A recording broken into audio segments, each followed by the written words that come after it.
పాలకుర్తి మండలంలోని ఓ గార్డెన్లో Warangal parliament Congress party ఎన్నికల సన్నాహక సమావేశం జరిగింది.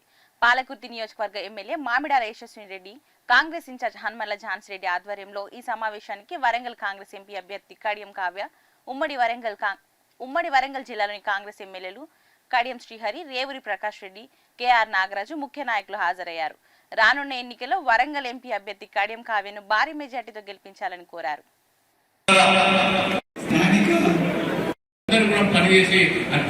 యశస్విని రెడ్డికి తోడుగా పాలకుర్తి నియోజకవర్గంలో అవసరం అనుకుంటే వాళ్ళ ఆమోదంతో పాలకుర్తి నియోజకవర్గాన్ని దత్తత తీసుకొని నా బిడ్డ కూడా యశస్విని రెడ్డితో ఉంటది అని చెప్పి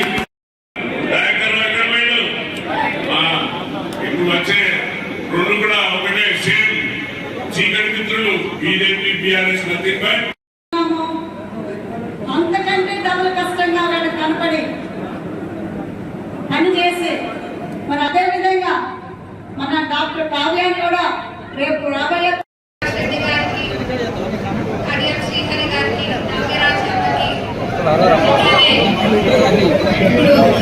రైతుల పొలాలు లాక్కోవడము, రియల్ ఎస్టేట్ దందాలు చేయడము, తర్వాత రౌడీయిజము, అక్రమాలు, కొత్త లేఅవుట్లు వస్తే అందులో ఒక జాగా నాకు కావాలని బెదిరించడము.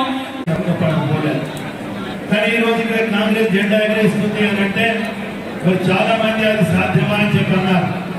కానీ ఈ రోజు అసాధ్యాన్ని సుసాధ్యం చేసిన కార్యకర్తలందరికీ కూడా మనసు పూర్తిగా శిరస్సు వంచి నమస్కరిస్తున్నానని చెప్పి